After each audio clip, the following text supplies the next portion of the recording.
O'zbek musiqasida staccato juda ham kam uchraganligi uchun hanglar, ya'ni o'sha maqomlardagi hanglarni staccato qilib, mashq qilib ko'ramiz. Masalan, oy,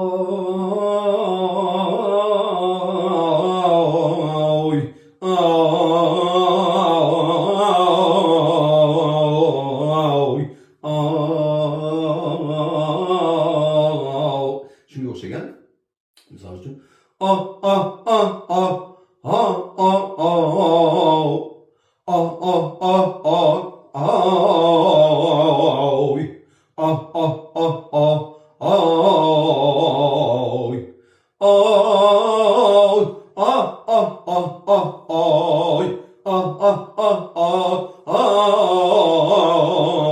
endi bu ham kerak, qanchalik kulgili tuyulmasin, lekin bu narsa mashq uchun, aynan diafragmani yaxshi ishlash uchun bunday mashqlar ham kerak.